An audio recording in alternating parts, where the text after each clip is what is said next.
Hello Bean and welcome back to a new video from me. I am busy, I am a digital and traditional artist, but in the last months I have primarily worked digitally and kind of neglected the traditional side of my art, so I wanted to get back to that. I ordered gouache paints. Out of watercolor, gouache and acrylic paints, gouache is my favorite because of the way you can work with it, the way it dries, the way it looks. So I ordered some new gouache colors to get back into painting, and I thought I would make a video about it, my first steps getting back into gouache, and also I want to make a review about the colors that I ordered because those are Winsor & Newton colors and I have never worked with it, so I thought I would just share my process and share my thoughts about these colors. If you're interested in the art that I make, also the digital art, you can check out my Instagram account or my website. They are linked in the description box below. But for now, let's get right into the video and let's start with the unboxing part.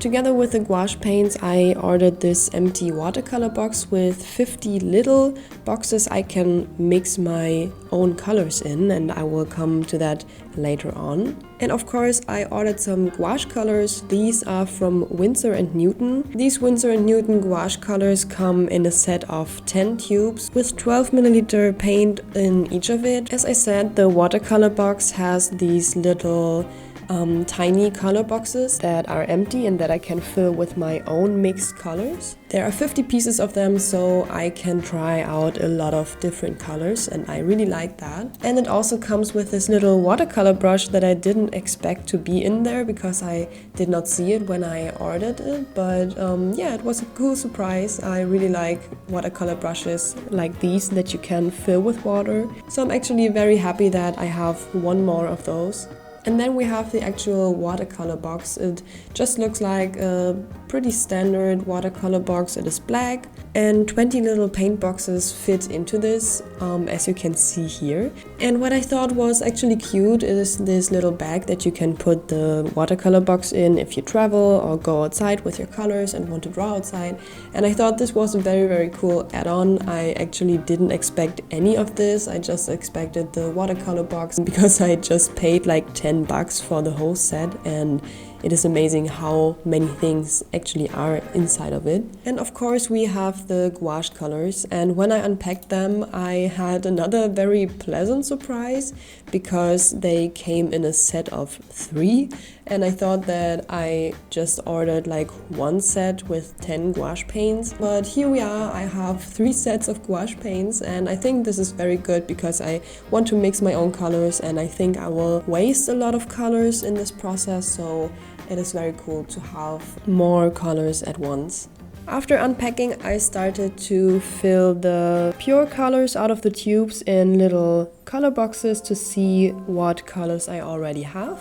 And I also created a little color sheet for the colors to see how they look when you actually put them down on paper and when they dry. And they actually look like the colors in the boxes, and also when they dry they look like the colors in the boxes, which is cool because normally I'm used to gouache drying either lighter or darker as in the tubes.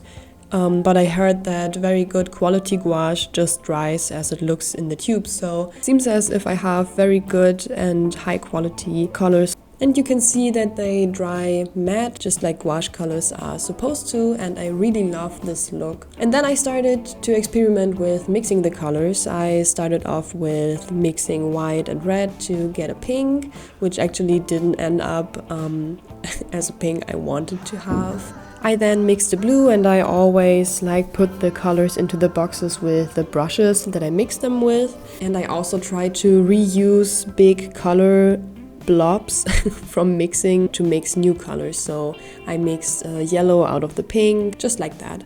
So here you can see me struggle to create a purple out of blue and red. And it ended up being very dark and not purple at all, at least not as purple as I wanted it to be. And I struggled a lot with getting a purple that I really like.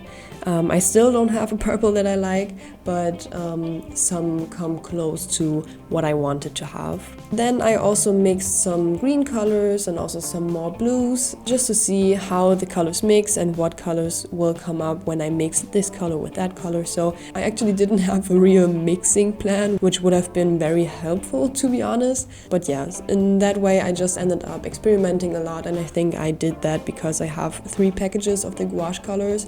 If I only had one, I would have been a lot more thoughtful with mixing the colors. Okay, so I let the palette dry overnight, but they are not dry 100%. So I think it will take a little longer than one night for them to dry. But here you can see the color palette that I came up with yesterday. So I mixed a lot of blue tones, as you can see here, then going into the green area, then some yellows and some orange and red. I actually never really paint with red, so I just put one red tone in there for some details maybe.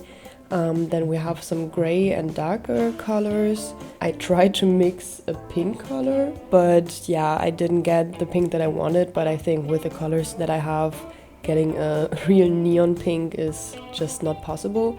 And then I have some purple colors, and yeah, I don't really like them, so I didn't really figure out how to mix proper purple colors.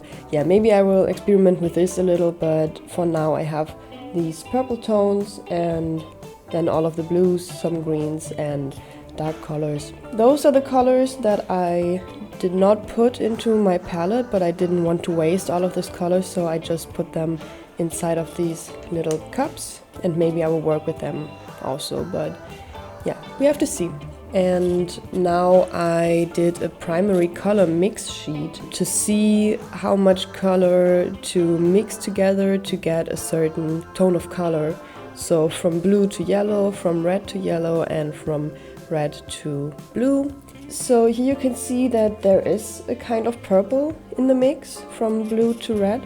And I really like this purple, but I didn't get it when I wanted to mix the pure colors. I think it only gets this purple when you mix it with water, and I always mixed it up with white, and then it got this more pastel look. So yeah, maybe I should just try out to mix the blue and the red together, just like here, and then always mix it with water to get some purple. But you know, I'm not a pro at gouache yet.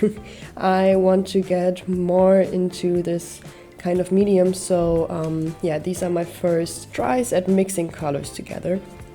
And I'm actually very excited and curious to find out if this was a good idea to mix up my own colors. You can see here on my mixing paper, here I mixed all the colors together, how much color I kind of wasted in this process. But to be honest, every time that I drew with gouache before, I had palettes that looked just like this. So I always end up wasting a lot of color when I draw with gouache and also with acrylics. I mean, gouache you can reactivate it, so it's not that bad with this kind of medium, but acrylic it's pretty bad for me to waste so much color.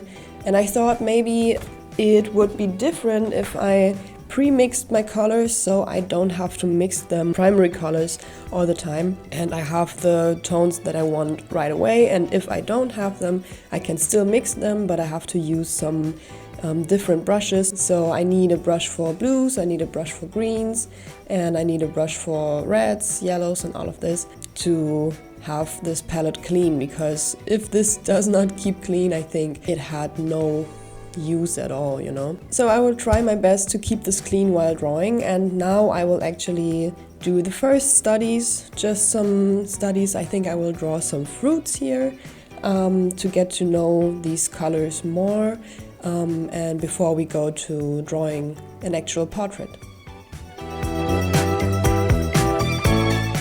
For my first attempt at painting, I chose fruits as a motif because it allows me to try out many colors at once that I don't use so often in my other pictures.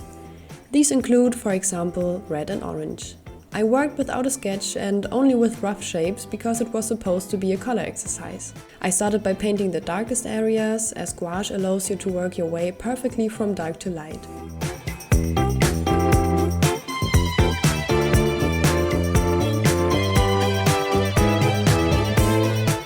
Then I applied the lighter colors layer by layer, gradually adding details and highlights. What I love about painting with gouache is that it dries so quickly. This means you can quickly continue working with new layers of paint without having to wait so long as you would have to with watercolors or acrylics, for example. In addition, due to their opacity, colors can be easily layered on top of each other and mistakes can be quickly repaired.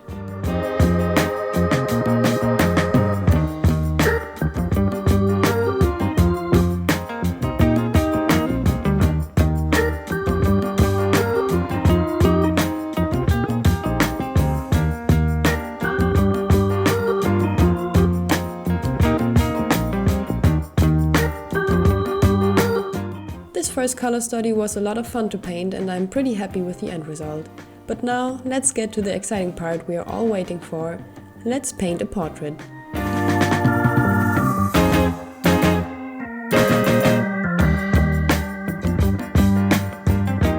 For the portrait, I used this image of Taylor Lachey that I found on Pinterest as a reference.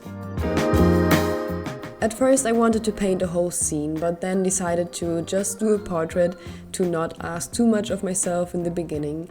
I then turned Taylor into one of my own characters from my story, Rosalind. She has pink skin, white hair and yellow eyes. Therefore the color palette was quite limited, but this helped me a lot with painting and especially with shading.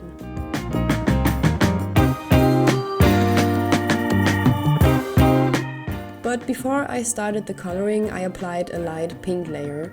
Since gouache paint is reactivated by water and the base layers get lifted up a little, this pink blends easily into the other layers and gives them a warmer touch. As with the previous image, I started with the dark shadow areas first and then worked my way to the lighter layers and highlights.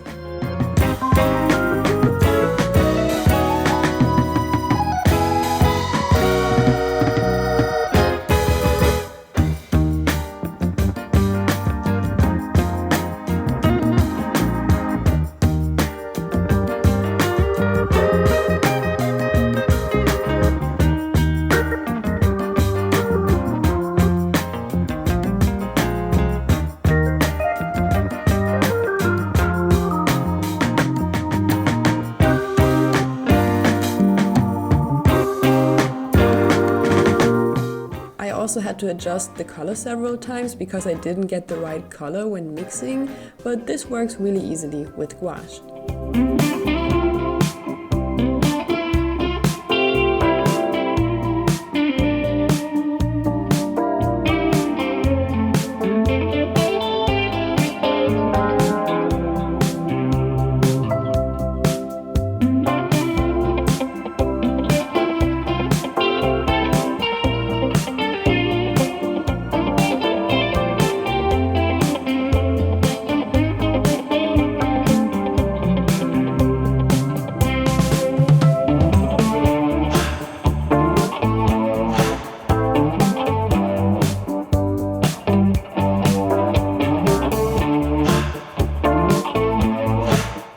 The Winsor Newton colors felt super easy to paint throughout the entire painting process, and I actually had no difficulty with them at all.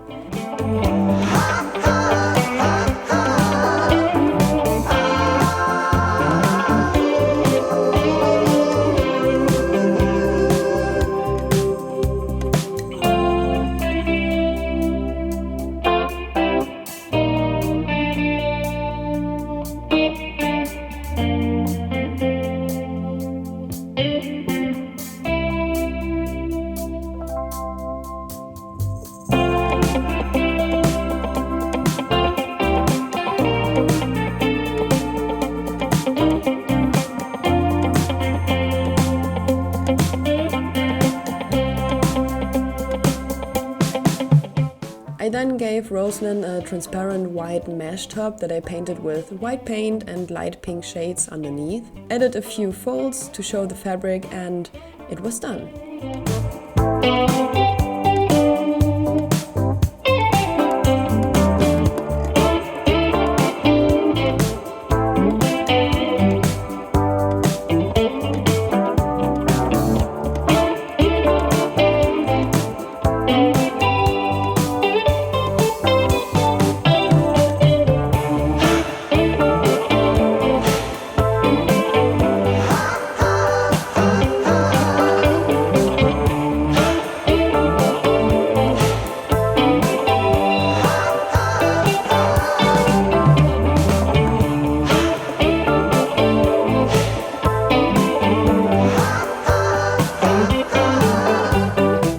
I think that the blue background really makes the portrait stand out, and in the end I am more than happy with how it turned out.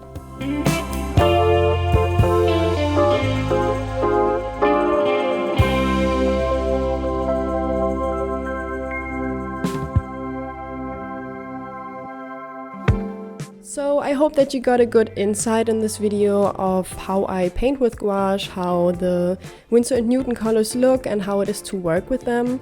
This is the result of this video and I am very happy with it because it's a long time ago that I have actually painted with gouache the last time, and I think for the first try again, this is a very good outcome. And as you can see, the colors are very vibrant, they are opaque, you can layer them very smoothly, you can also paint and work with them very smoothly, so I can highly recommend the Winsor & Newton colors. So if you also want to work with gouache colors and are still thinking about what brand and what colors to get, I can recommend this set of 10 colors from Winsor & Newton if you get it as cheap that I got it, because I think that Winsor & Newton is actually much more pricey than the set that I got. And if you're just a beginner, you can easily just get a more affordable brand like Chemi Gouache or something like this. If you can and want to spend a little bit more money on your colors, just go with the Winsor & Newton, I would say, because they are very smooth to work with, they are vibrant, you can mix them very good, but they are opaque. So let me know in the comments what you think about the colors and about the portrait that I've painted. And if you know how to mix proper purple with these colors, I would highly appreciate if you just comment that down below, because I still have not figured out how to do that. I think that I will now actually paint more often with gouache colors and paint traditionally, because it was a lot of fun to paint this portrait and I, like I said, really like the outcome. But for now, as always, I am very happy that you are here, Bean. I hope that you are well and I hope that I will see you in one of my next videos. Bye bye, Bean!